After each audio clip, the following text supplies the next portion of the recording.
Hello everyone, it's Silvia from Tarot. Welcome back to my channel. Today we're going to have a look at a few new decks that entered my collection recently. So we got a bit of everything, a bit of a mix between Kickstarter decks and a couple of decks that I actually ordered from Amazon, so they are mass market decks. We will start with the Kickstarter one, which is this one here. It is the Tarot Obscuro by Lotta Glibotskaya.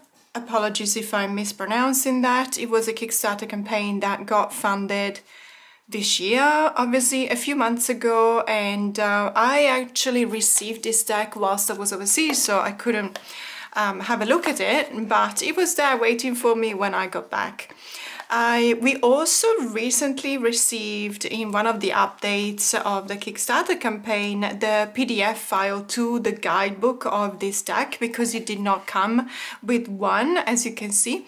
It does, however, have a QR code to that. It's a really lovely wraparound magnetic closure kind of box, which has these gold foil on top and on the side, I think only, yes. So it's a very nice product, and I have to say this is one of my favorite materials. I'm not an expert, so I don't know the name of this material per se. It does have a very silky feeling to the touch, so it's not rough, it's not papery or cardboardy feeling. It's very, very silky, very nice, very beautiful. It is one of those decks that I was really looking forward to because of the autumn vibe of this time of the year, because of the spooky vibes, because of the darker, it's a proclivity to darker decks that actually takes me this time of the year, even though living in Australia means that we're actually going towards spring and then summer, which obviously means that we're at the opposite of the rest of the northern hemisphere, obviously.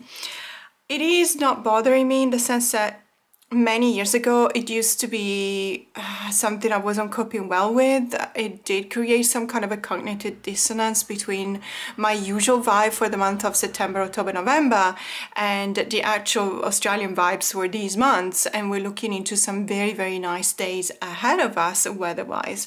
Now I just take it that my mind is craving for darker weather and colder weather, and my body is actually taking advantage of the warmer weather, so it's absolutely fine.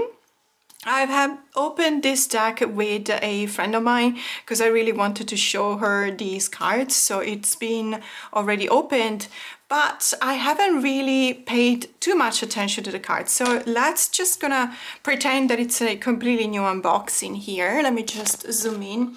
So this deck was 100% photography based, and then for what I understand there is digital processing around these images. I really love the sepia tone on these cards. And by the way, I don't know if you can tell because sometimes I need to trick the lighting to show you, but there is gold foiling on top of the cards when it comes to the number. I don't know if you can see it here, and the title at the bottom.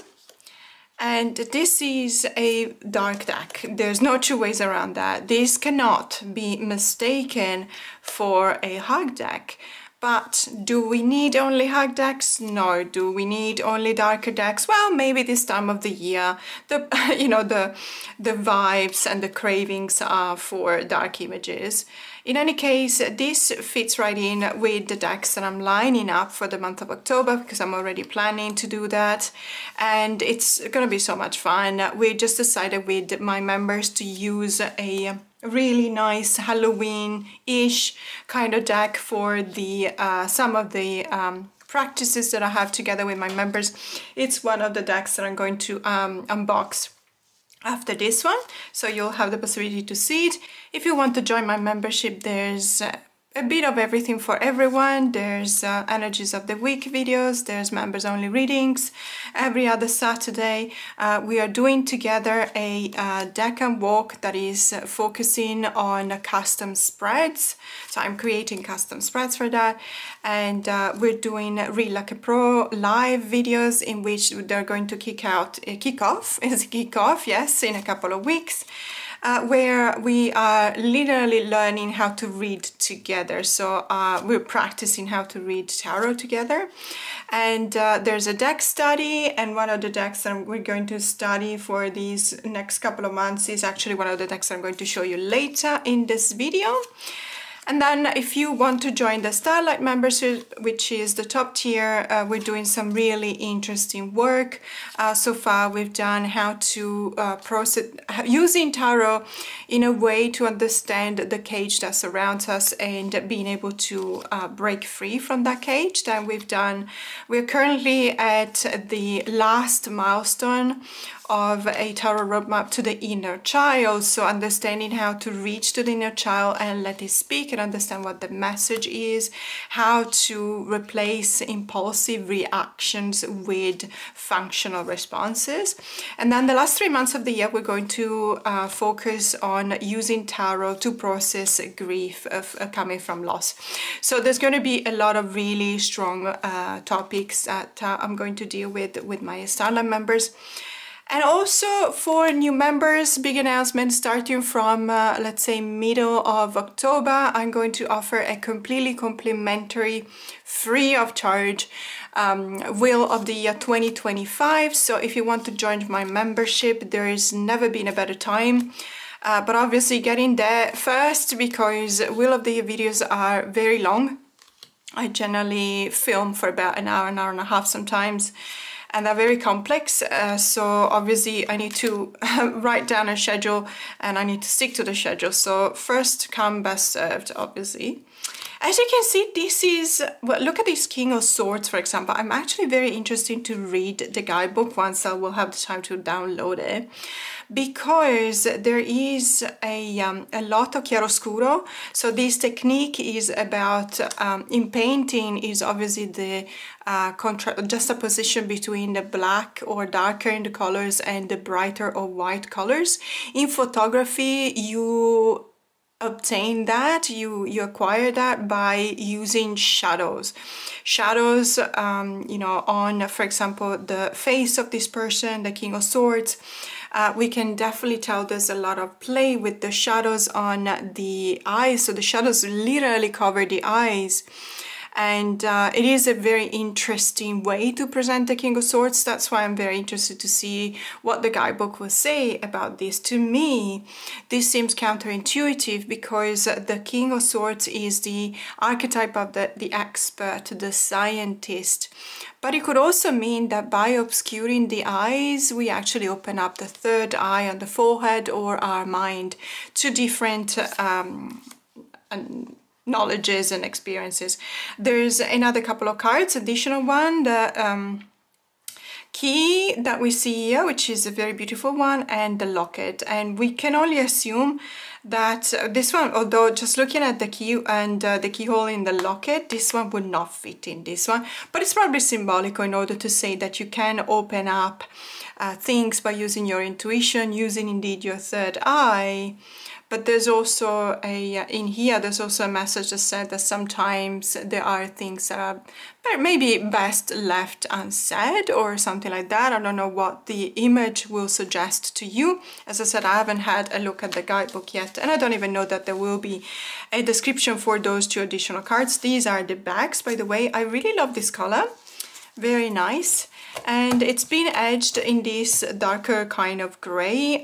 It's not a glossy one, and I have to say the quality of this deck is really excellent. I love that it's got one of those, probably I would still call it rose petal kind of finish, but rose petal of the newest generation. So that means that it's not that difficult to, you know, go through the cards like that. They don't tend to create friction between, you know, the cards, and they don't stick one to the other. So I really look forward to use this deck today. It's literally just the first impressions. It is a dark deck, but I knew about it when I backed the Kickstarter campaign. I was very aware, and indeed it was one of the reasons why I wanted this deck, because of the darker vibes. Will I use it? Is it a deck that I can use for a reading? Probably not. Most likely not. For others, For myself, most likely yes, especially when I want to do some shadow work, although I have other decks that will help me for that. I'm really interested to see, as I said for like the 5th time, really interested to see and read the guidebook, because there's a few cards that I don't necessarily feel like that resonate for me, or the image doesn't necessarily speak to me of the meaning of that card in specific. However, they are incredibly powerful, like this one here, for example. So it's a very interesting deck, fascinating, definitely one of the decks that I will be using in this coming month of October. And now let's have a look at a completely different deck. So this is the Rainbow Brain Skull Oracle deck. It is a mass market deck by Andrews McMeel. By the way, recently, I don't know if it's just me, but I have the impression that Andrews McMeel is really up in the ante when it comes to decks. I used to be wary of them because I was worried in my mind when I didn't know them, or I didn't have a lot of decks published by them. In my mind, I tended to think that they were similar to the Titan books or the Insight Editions books. Sorry, decks, not books. And therefore, you know, I was kind of worried that they were going to be peepish or, you know, fan-based like many of the Insight Editions decks, if not all of them, and not necessarily enjoyable because of the lazy peeps. That was a completely wrong idea, because Andrews McMeels are actually producing really cool decks lately. This is the Rainbow Brain Skull. It's an Oracle deck, and it's the Oracle that we are going to use with my members from the Sunlight tier up for the energies of the week videos. And it's going to be so much fun, because this deck really does have a kind of a Halloween based energy and vibe. Is by Nazaire. And it's a full deck of, it's got a lot of cards, 72 cards, my goodness. Okay, so I have seen this deck in other social media platforms, but I did not know that it was such a big deck. I'm happy. It is a wonderful, wonderful thing for me to have even an Oracle deck with 70 odd cards. I prefer, by a mile, I prefer a chunkier deck than a slim one. In some cases, Oscar Abeo has really beautiful, like aesthetically stunning decks when it comes to Oracle decks, but unfortunately they tend to stick to 30, 32, 33 cards, which is, let me tell you, really not enough to have a comprehensive and full experience. This deck is gonna do a lot, it's gonna help me do a lot of really fun readings for my members. There's so many really whimsical cards, but also at the same time, I feel like many other decks that present themselves as whimsical, at the end of the day, they actually have a very powerful message. Look at this one, for example. Obviously, we can tell that there is something spooky from the image itself, and it says the work, but at the bottom of the card it says whatever is. So the work is whatever uncomfortable thing that is in front of you right now at this moment. I see it really beautiful, because it acknowledges that we can feel uncomfortable about something that we need to do, but it is the work and we need to do it. Don't do everything, do the next thing. How cool is that? I love that there's these skulls here. I don't know if you can see them. So do the next thing. You don't have to worry about, you know, doing everything at once. Forever and wherever you will go, the choice is always yours to vibrate high or vibrate low. And that is fantastic, and it does apply to me today, because I woke up and I was a little sick. There's been some huge changes in the weather here, especially temperature related, and so I got caught up, obviously, and I caught a cold. And then this morning I woke up and I really didn't feel like filming. My voice was terrible. But then I thought to myself, you know, you can shake it off, you're gonna be fine. So here I am. Too many ideas, same as no idea. If you have any streaming service, you will understand what this means. Sometimes I just sit in front of Netflix and all the other streaming services, and I just can't decide what to do because there's too much on offer. I used to live in Fear, so I know the area well. Yep, hasn't changed much. I love this card. It's one of the cards that I actually had the privilege to see while watching a video presenting this deck. And I really love this because, you know, there is this acceptance that you're back in the same situation. Yes, you are living in fear, you know the area well, but there's also this tone of knowing also how to get out. So you know this area very well because you used to live in this area, and guess what? You know, it means you know how to get out. It hasn't changed much. I'll be at the other end of the universe acting strange. Lovely.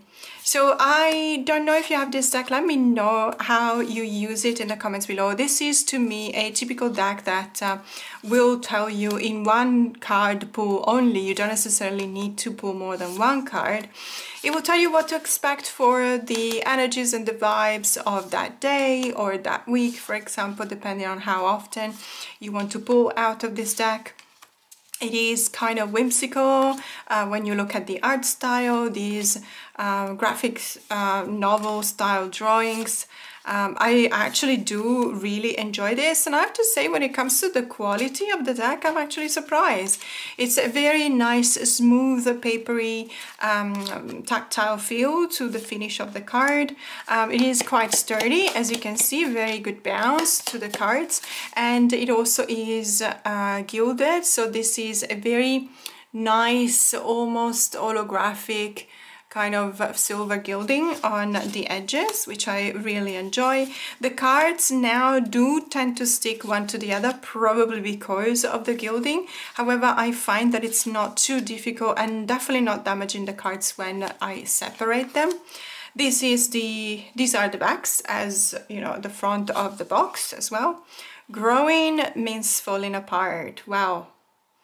See what I mean? It is whimsical because obviously the image is kind of funny. You've got a smiling tree, but then you read the message and it's blowing your mind.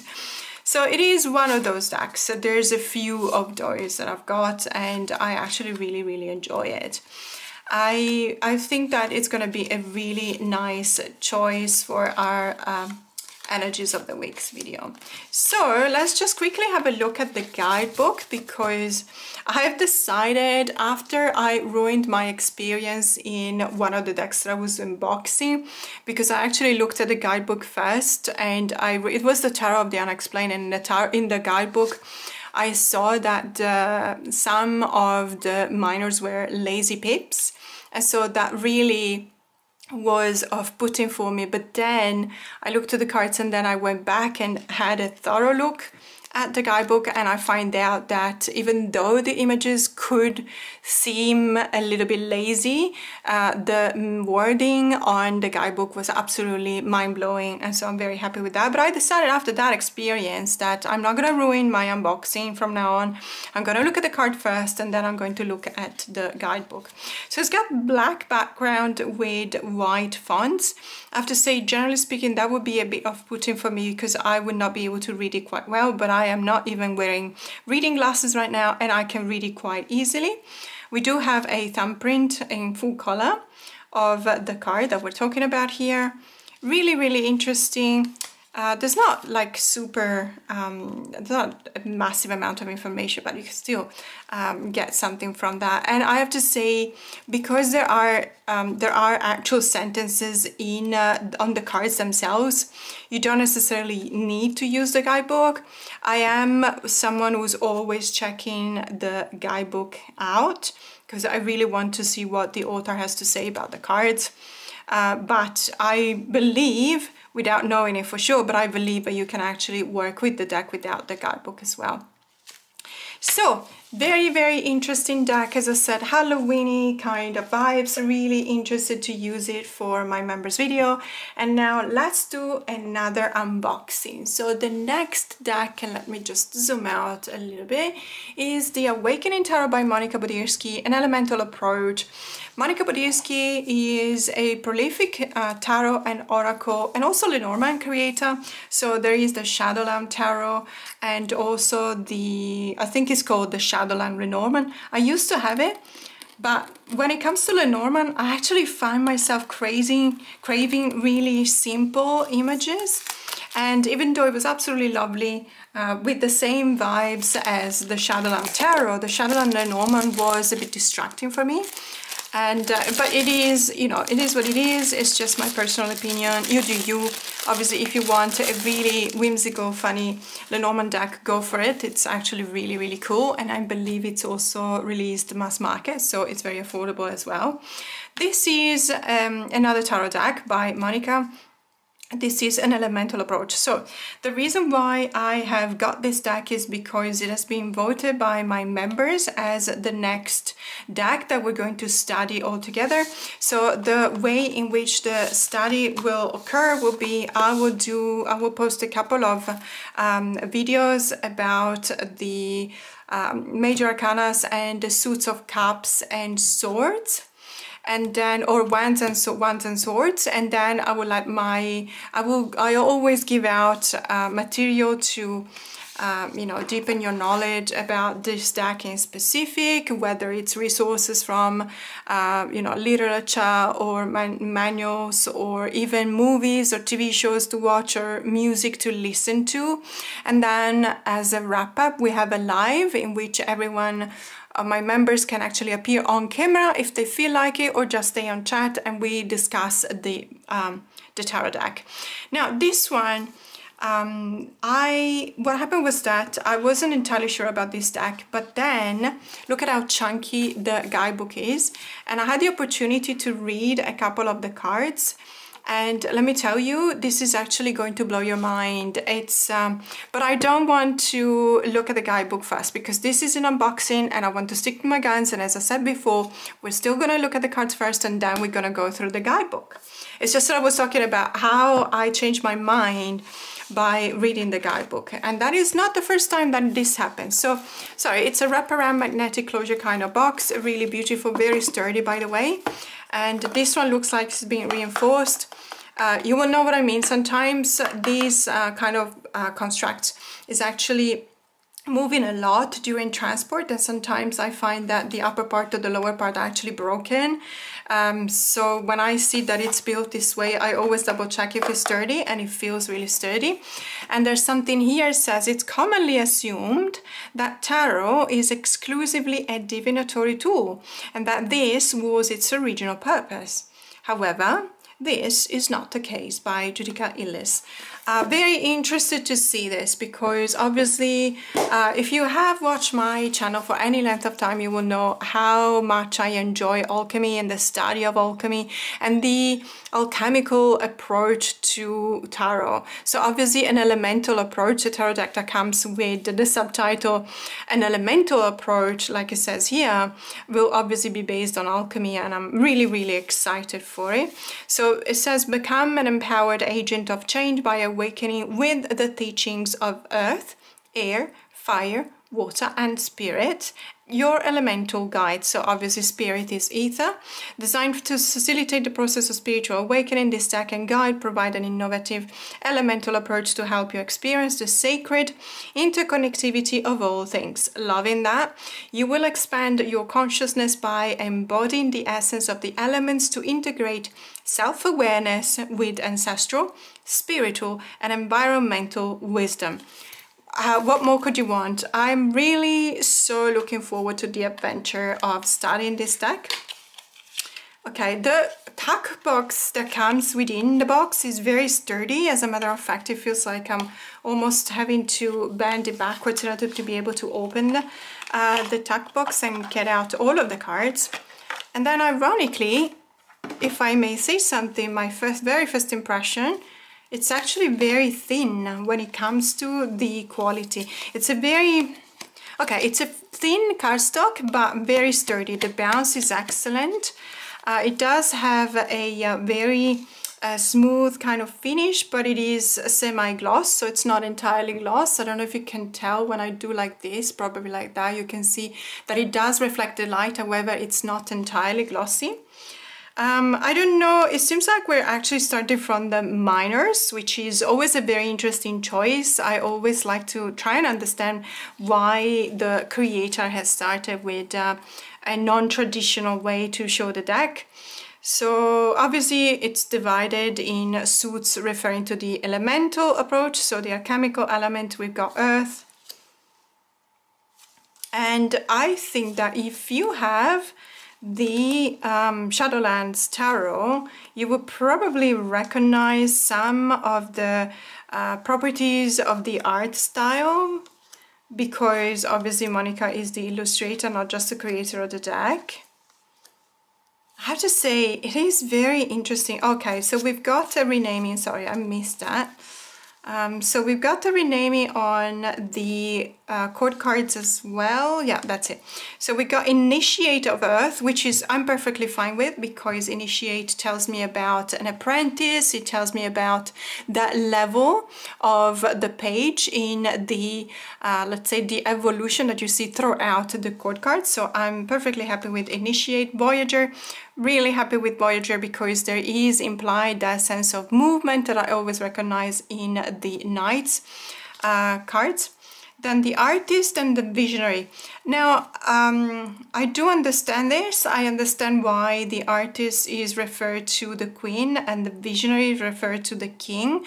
I don't know if that would be applicable to all of the minor suits. I probably would switch this when it comes to maybe the suit of cups, but I'm not entirely sure. This is where, you know, the deck study will come helpful, will come handy, because obviously we'll definitely have a look and we will have this conversation with the members. Do you prefer this? Do you think it works? Is it resonating or not? And by the way, these are the backs, really beautiful, by the way, and also reversible if you work with reversals. And then we're moving on to here. So that was interesting. We got the suit of earth, which is obviously pentacles. And then we got swords with air. Oh, wow, that's amazing. I love the fact that even in the suit of air, there is this sense of the union between a human element and a nature element, with the branching out of the fingers. Three of air, wow. That's an amazing way of showing the Three of Swords. I cannot wait to start studying this deck. Granted, I had seen some of the cards. Seven of Air. Oh, thank you so much. This is so beautiful. If you have, again, any knowledge of how I read in a numerological way, and so for me it is very interesting to be the odd one out when reading the Seven of Air. Of course, I recognize how to read it in the traditional RWS sense, as betrayal, as, you know, someone who's actually stealing, so there's treachery there. But I also really love to read it from a numerological point of view, and also, you know, in combination with the element of air. So very interesting to see what the guidebook says about this card. Really beautiful. Eight of Air, Nine of Air, fantastic. Look at the expression on the face of this character. And the buzzing, oh my goodness, chills. Oh wow, okay, creepy in a way, I have to say. This is kind of triggering for me. There is one deck which is called the Cursed Auguries that has a similar concept of an insect, but it's a spider coming out of somebody else's mouth, and so that is a very triggering card for me. This one is not as bad as that one, but I'm so interested to study this deck. So again, Initiate, yeah, fair enough. Voyager, Artist of Air, and Visionary.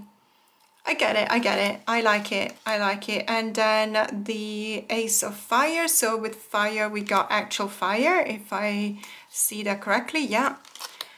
So there's elements of fire in all of the cards, except for this one, of course, Murphy's Law. When I finally say there's elements of fire in all the cards, there is that one card that does not have any fire in it, but it's absolutely fine. Seven of Fire. I love the way in which this character raised their hand in order to stop the others. And the Eight of Fire, of course, and the Nine of Fire, and the 10. Really love this deck so far. I'm very interested. This is the Ace of Water or Cups. Really nice as well. Three of Water in the traditional sense of growing a family. I like that. Wow, okay, not subtle at all, what I have to say, with the boredom as a keyword for the the photo capsule for the water. Really beautiful. I love this. Oh my goodness, we can actually imagine that the face of the person is also made out of porcelain or something that can be broken. Wow.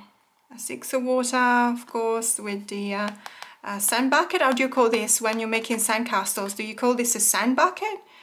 In any case, those buckets that we used to use back at the beach when we were building sand castles. And a really gorgeous 7 of water with all of these options in there. And the 8 of water, this is someone who's leaving the element of water as well, it seems like, and it's going towards a different kind of elemental environment, which is really interesting. So very, very excited about this deck, and these are the majors. So let's have a look. Sika with the a camera as a head, love it, absolutely obsessed. I find it very interesting. Obviously all the elements for the magician, the sage. So this has been renamed. Okay, are all of them renamed? So we got the seeker instead of the fool, we got manifestation instead of the magician, we got the sage instead of the high priestess. Although I have to say we still have the phases of the moon, you know, so it is, even if you pull the cards and you don't necessarily know which number corresponds to which arcana, it is still, let's say, a help, a visual help to see the traditional symbols on the cards. Not all of them will have that, because I see here the Empress doesn't. Well, the cornucopia, of course, you can definitely see that. This is the green being as the Emperor. The seer for the Hierophant, I really like it. Intimacy for the lovers. That is not what, let's say, the way I read the lovers card. I like the card though, I have to say. Balance for the Chariot. Fortitude for strength. Fortitude and strength are practically synonyms, so I'm happy with that. Contemplation for the Hermit, really beautiful. I like the fact that the lantern with the candle inside is actually replacing the head of this person. Destiny with the Wheel of Fortune. Now this is incredibly interesting because obviously in many decks we will see the Wheel of Fortune as the 3 weavers, so you know, people weaving let's say the fabric of life or something like that, and I love the fact that we can see that, but at the same time the fabric of life has been replaced with a spider web, and obviously this is, let's say, a human form of a spider or something like that. A bit creepy, but if you remember the Shadowland Tarot, Monica doesn't shy away from creepiness. I actually think that she does an excellent job in incorporating that into a very, very talkative kind of card. Integrity for the Justice card, which is, okay, obviously you see the two dishes, so that's the hint to the traditional element in order to recognize the card. At the same time, I love that there's still this elemental approach in showing the fire and the water. So fire and water, even when looking at symbology of alchemy, they are the opposite. So I really like that we have this idea of balancing these two opposite elements. The perspective, which is an excellent keyword for the Hanged One. I love the fact that you can still probably make out a number 4 in the branches coming out of the leg. Release for the Death card, really beautiful. Transformation, we often see transformation instead of the Temperance card, so it's not particularly innovative, but it's actually really beautiful.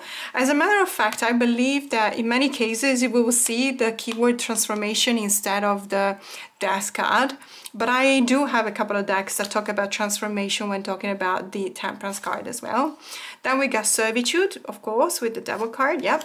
Epiphany, love this. Epiphany for the Tower card. How amazing is this? It is true that when you come into an epiphany, you're kind of forced to get rid of everything that does no longer serve you and keep everything that does have a solid foundation. Love it. And Aspiration, that's a really interesting take on the Star card. Aspiration for me is looking at the stars and wanting to create that kind of connection. So that's going to be very interesting to study. Cycles with the moon, yep, pretty good. Well-being with the sun. Awakening, that's generally speaking also another name for judgment. And we got the cosmos for the world. I am stoked about this deck. I cannot wait to start studying it with my members. It's gonna be so much fun. And by the way, if you're a member, if you're watching, I will soon post a few of the recommendations when it comes to literature. As I said, books you can read, also movies and TV shows and songs that we can read in order to you know, get as much information about this deck as possible. So moving on, these were the 3 decks that I wanted to show you today. It's been a kind of a frustrating week because the whole week I've been waiting for another deck to arrive, but there's absolutely no sign of it. So be it. I couldn't wait any longer. So what I'm going to show you though is a really interesting work that I'm doing with a fantastic book that I just bought. So this is the Italian Folk Magic by Rose in Serra. This book has been published by Rockpool. It is very affordable. I paid, I think, around 22 Australian dollars, which is probably around 14 US dollars, depending on the exchange rates. It is in any case very affordable. It is a chunky book, as you can see. It does have 350, let's say 350 pages if you take out the index. Rose in Serra is an Italian/Australian witch, and she works with elemental witchcraft as well, but it's all based in the tradition of southern Italy folk magic. I do not come from, so she comes from Molise. Molise is in the center of Italy. I do not come from, I come from the north, so there are slight differences between the use of folk magic between the north, the center, and the south of Italy. As a matter of fact, Rose, in the introduction to this book, she actually makes sure to specify that what she refers to as Italian folk magic is only coming from the southern region of Italy, and that got me let's say it made me interested to actually find out whether there were books about folk magic in the northern part of Italy. And that made me look, and I found a really interesting book that I bought, and it's now on its way to me.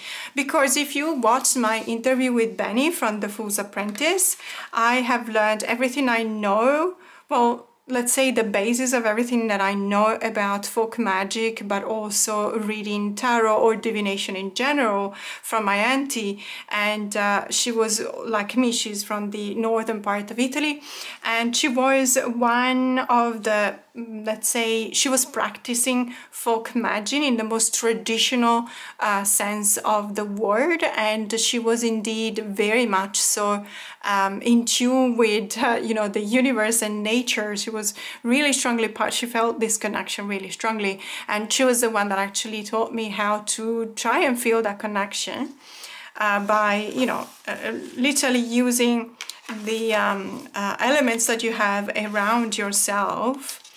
And she was a healer as well, so she was also a healer. So obviously there's a distinction between the north and the south when it comes to the terminology, which is fair enough, because Italy was not an entire country until 1861. We were, apart from the Roman times, in which obviously we were under the Roman Empire, but during centuries and centuries, you know, there were a few influences from overseas, from the abroad countries that had dominion over different parts of Italy. So for example, where I come from is Venice, and Venice was a very peaceful, commerce-based republic for over 1,000 years. We, apart from local, let's say, domestic fights, we never really had a war. So they call it La Serenissima, which means the most serene because of that. And I am very proud of that. I don't know if you can tell from the tone of my voice, not of the geographic location, couldn't care less, but I'm very proud of the fact that for 1,000 years, what people focused on was commerce, but it was also about studying, you know, phenomena. And that is one of the reasons why there were a lot of alchemists from Venice, and there's a lot of attention from people even nowadays to the elements, the natural elements that you have all around us, and how to use them to be cured of ailments. And that's exactly what my auntie was doing, and that's also what she's actually taught me, or, you know, at least she was talking to me about these things, obviously. and I was born with a cold. So there is one thing in Italian we say when a baby is born with a little bit of placenta over their head or over their body, we say that they've been born with their shirt on. It looks like they're wearing a shirt.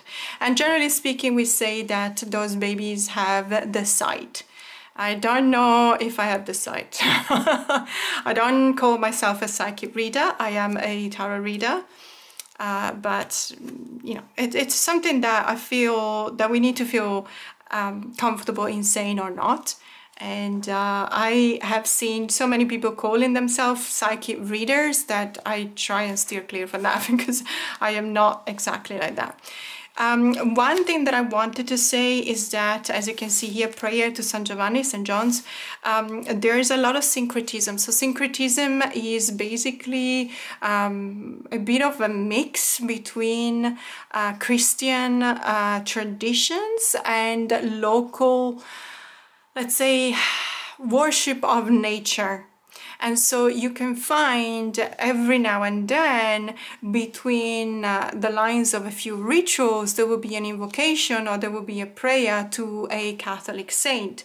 That doesn't necessarily mean that it's done with the intention of a Catholic prayer. It is simply combining what these two traditions have brought into the Italian spirit, in the Italian people spirit. So I just wanted to be sure and explain that properly because I grew up and I found it very easy to accept that there's a lot of syncretism in Italian folk magic. But I also understand that if you haven't been born in that environment, it might be difficult to understand how these two things can actually go together hand in hand sometimes. So obviously the Catholic Church was also responsible for awful Inquisition, and I take a, you know, that is definitely not what I mean here. These prayers are not representing the clergy. These are prayers that a person uses in rituals to feel like syncretism would do, to feel more in touch with the ambivalence and the mix of the cultures that we have. No, there is no culture that is 100% the same way as it was when it was born, because there's always external influences. I'm happy to talk about it as much as we want, but I'm also asking for respectful comments about that. If you disagree, absolutely, let's talk about it, but with a friendly tone, of course, as always. However, I really do recognize that it's something very, very specifically Italian. I'm not entirely sure that we can find other countries in which this syncretism was so successful. If you have any, except perhaps in the Philippines, if you have any other example, please let me know, because I am super interested in this. Now, this is a really interesting book that I'm studying right now, but since I always use tarot when also when studying a book, for example, I actually brought these two back up and the way in which I use these two together. So this is the Witch Sister Tarot by Julia Jeffrey, the author of the Tarot of the Hidden Realm. Both fantastic decks. This one is by far my favorite. I absolutely love this deck. And this is the Compendium of Witches. This one is by Llewellyn. This one is created by Natasha Lincic, and it is published by Los Carabeos, so both of them mass market.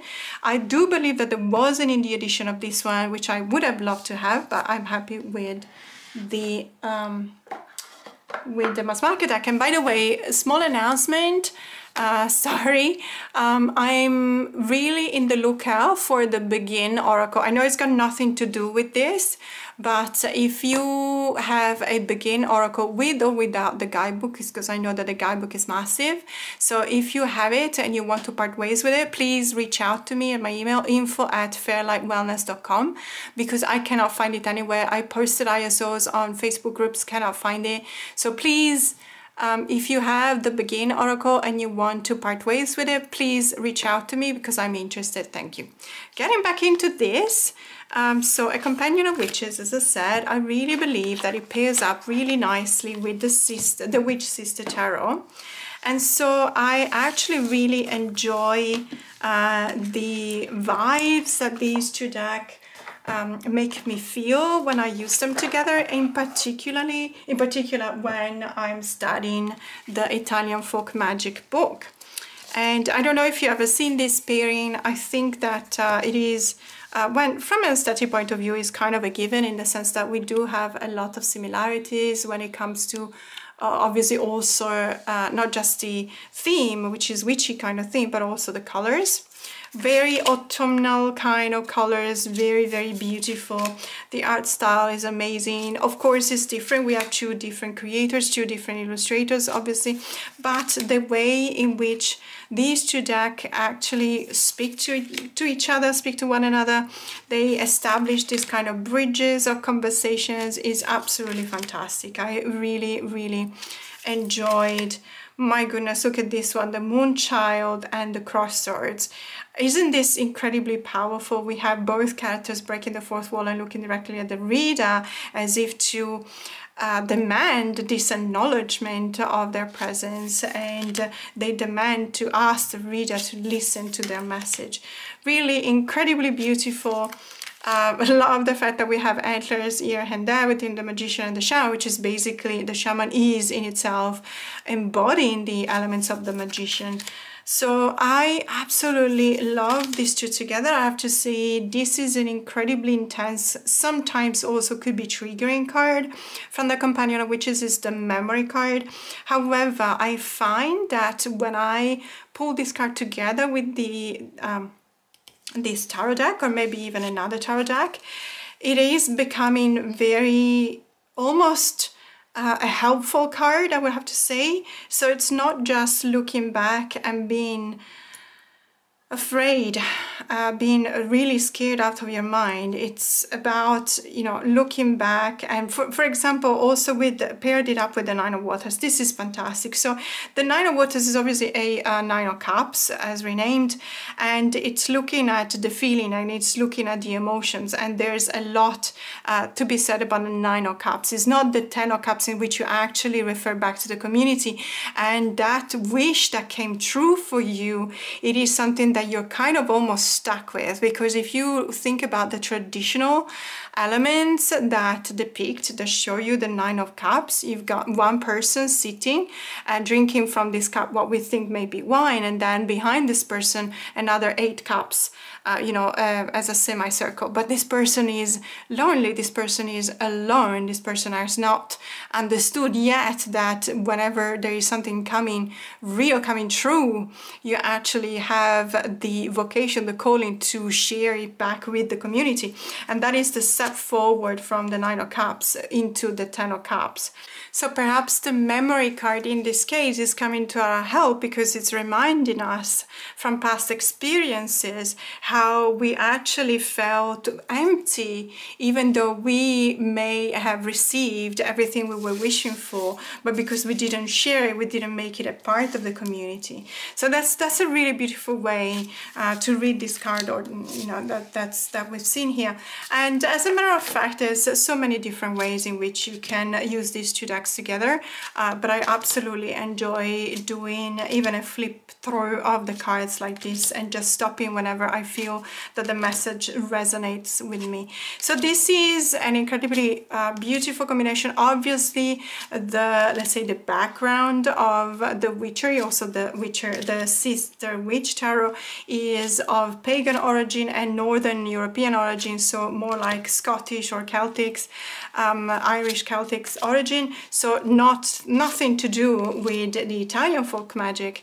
But I do love to also find very common aspects between these two geographic locations when it comes to the use of folk magic. So this is a very interesting read that I'm doing, and it's also a very interesting way to use these two decks together in order to better understand the book.